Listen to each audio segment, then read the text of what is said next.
Welcome to JP Science. Today we're going to be talking about projectile motion or 2D kinematics, and I'm going to be going over the first example of several that I'll be uploading over the course of the next couple of days.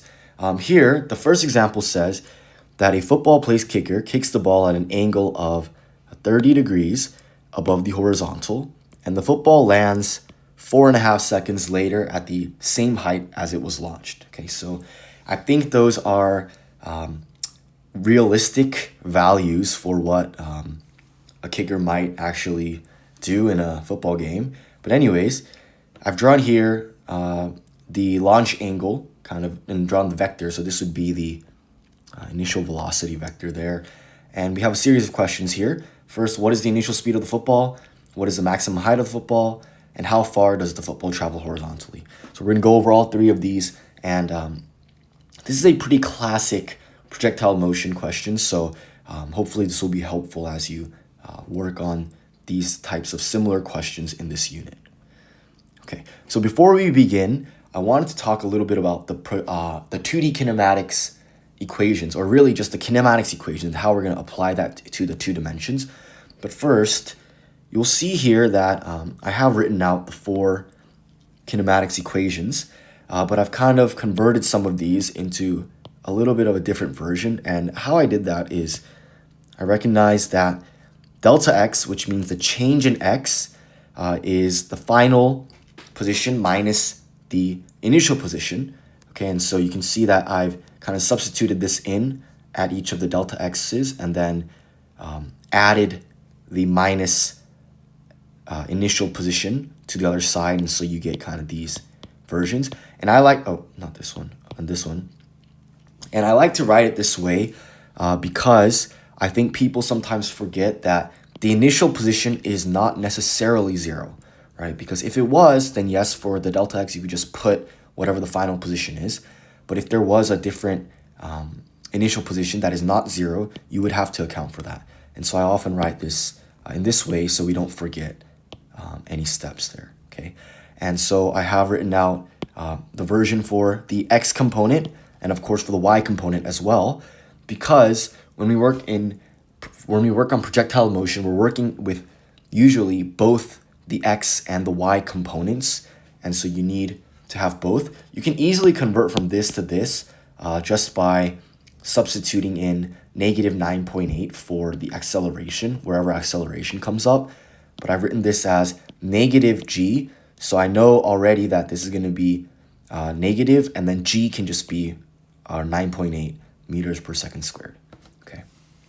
All right, so 3 things to keep in mind as we do these projectile motion questions is that the y component of velocity changes due to gravitational acceleration, right? So whenever something has a velocity in the y direction, that component of velocity is going to change due to gravity, okay? How about the x component of velocity? Well, it stays constant. And the reason why is because in AP Physics 1 or in intro college physics, we're not working with an acceleration in the x direction, right? We're just working with an acceleration in the y direction, which is the gravitational acceleration. But since there is no acceleration in the x direction, the velocity doesn't change, right? Because acceleration is just how velocity changes over time. Okay, so the x component of velocity is constant. And then finally, at the max height, velocity in the y direction is going to be 0 meters per second, because that's where velocity goes from being positive, which means that our object is moving in the positive direction, usually upwards, and then changes direction to become negative and starts moving downwards. So at the top, where that change is actually happening, is where the velocity is going to be 0. Okay. So let's get into the problem solving here for part A. All right. And part A asks us, what is the initial speed of the football? Okay, so the first step is to take a look at our kinematics equations and figure out which one we can use to find the value of our initial speed. And we would need an equation where we know the value of all the other variables except for initial speed, right? And so if I take a look at those equations, the one that stands out to me is this one here. Okay. Because obviously we know g, right? It's 9.8 meters per second squared, and the negative sign here indicates that it's a negative acceleration, so gravity always acts downwards. And we know t, right? T is going to be 4.5 seconds as the question tells us. And then you might be thinking, well, do we know any of these other ones? Okay, we don't know the initial speed, okay, but that's good because that's actually what we're looking for. And here, it doesn't explicitly say what the final height and the initial height is for this ball, but we know that the ball is launched and lands at the same height, which means that assuming that the ground, which is where the ball is kicked from, is 0, right? We can say that it starts at 0 and ends at 0, right? So in that case, it would be 0 meters and 0 meters for both, okay? And so now we just have this here, okay? Now, one important thing that we need to recognize is that whenever we work in 2 dimensions, we're always considering each component, the x and y component, separately, okay? And in this case, we are solving for the y component of the initial speed. So this here is actually not the initial speed, the total initial speed, but the y component of the initial speed, okay? So I will rewrite this as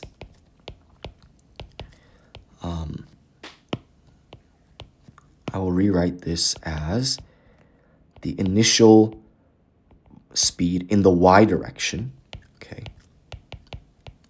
So we avoid any confusion there, okay? And of course, I can solve for our initial speed, which is what we're looking for. So I'll add the negative 1/2 gt squared to the other side, and then divide the t so that we end up with this here.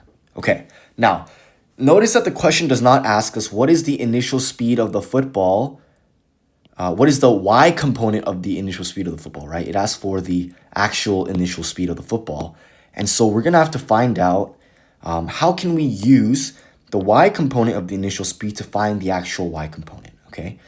And we're gonna do that by recognizing that initial speed in the y direction is equal to the initial speed times sine theta, okay? And this is just a little bit of trig. So if you drew this initial velocity vector like that, so this would be the initial velocity, right?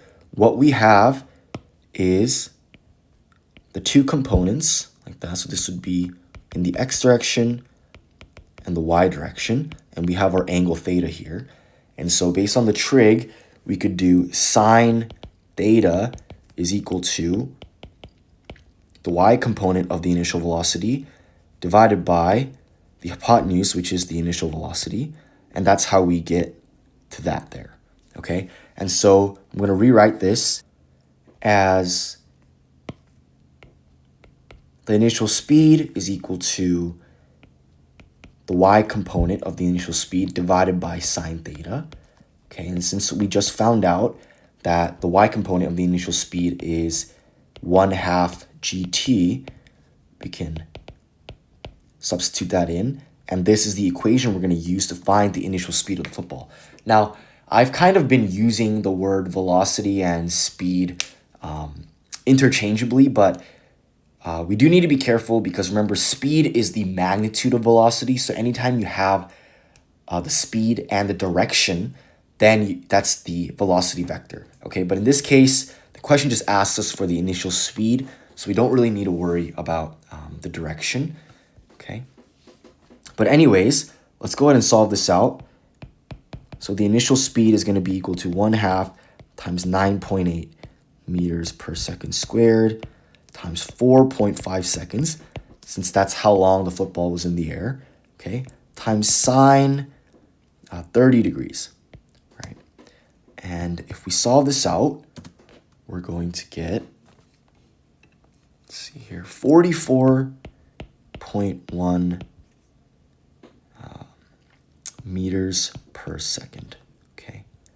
Now, a quick way you can check if your answer is correct is figure out what units you're going to get after you do all the math, right? So here we have an acceleration, which is meters per second squared, times a time, which is seconds.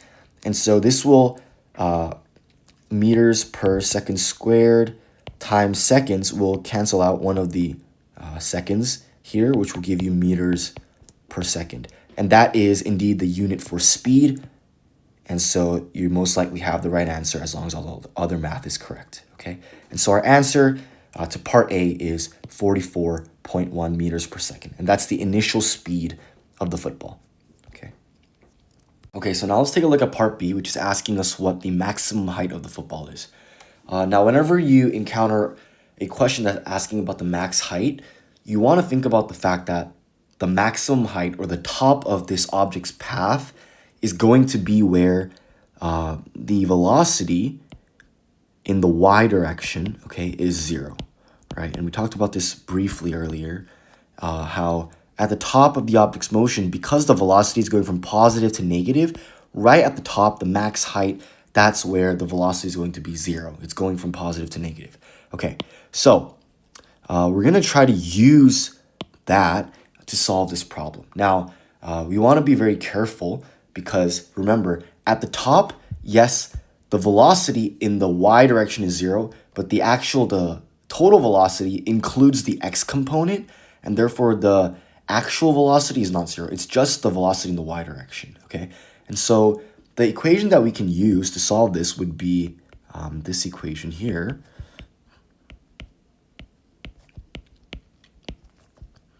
Okay, but remember, since we are working with each x and y component separately when we do these types of problems, we need to clarify that this is the velocities in the y direction, so the y components of the velocities, okay?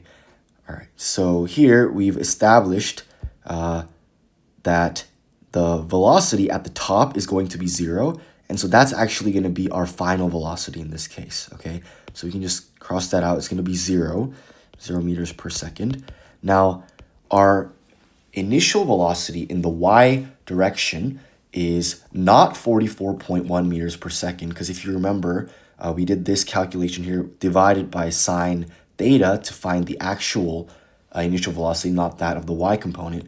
So the initial velocity in the y direction is going to be just this here. So it'll be 1/2 times g times time, okay? And so that's the velocity, initial velocity in the y direction. So we'll square that, and then we know g there.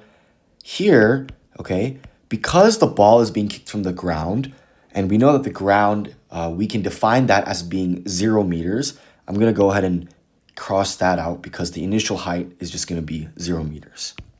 Okay, and so now we can rearrange this equation to solve for the final y position, which is going to be our maximum height. And if I subtract over this part here, and then divide by the negative 2g, we're just going to get this here. So it'll be this, okay? And if you plug in the numbers, you'll get 9.8 meters per second squared times 4.5 seconds. Make this a little smaller so I can write it all out. Oops.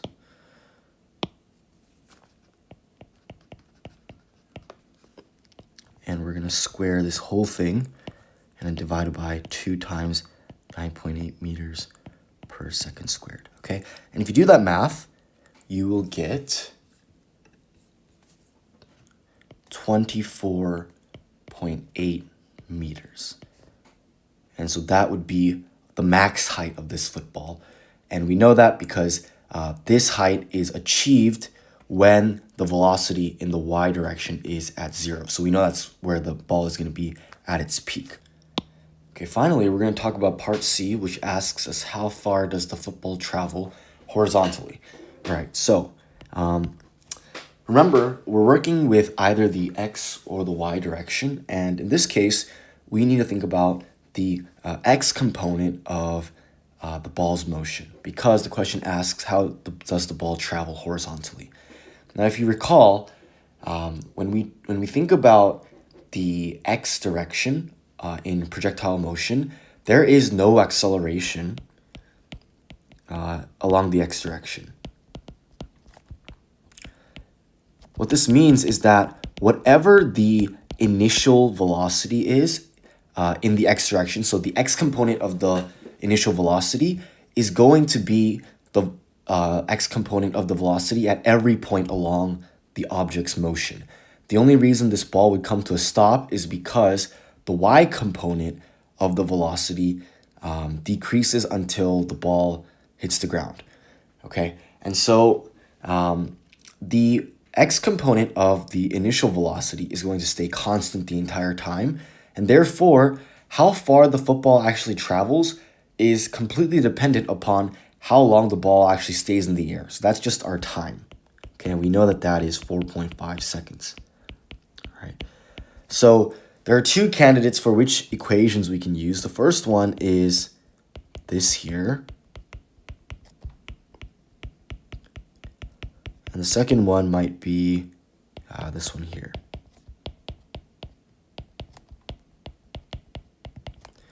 And the reason why I chose these two as possibilities are that they both have the final and initial positions, okay? And so if we say that the initial position is 0, so let's just say it starts at x equals 0, then the final position is all we need to find to figure out how far it travels horizontally, right? Now, the problem with this equation, although it does have the final and initial position, is that the change in the position is multiplied by 2 times the acceleration.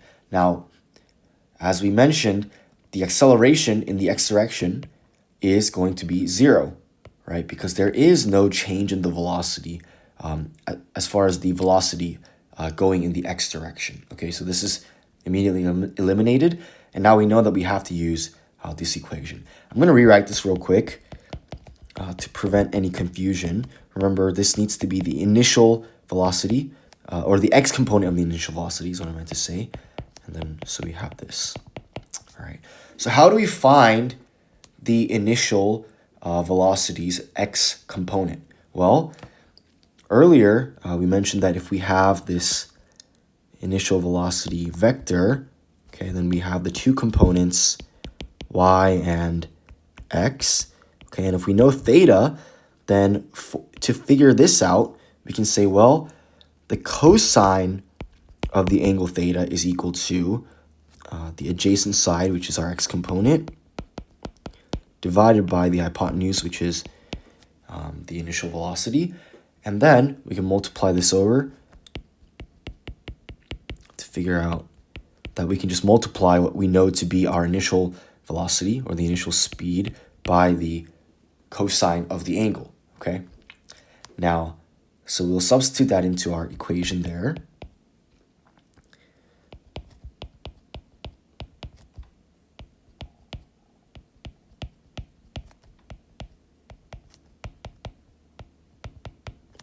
Okay, now, like we said, we're going to define the initial x position as 0, because that just makes our calculation much easier.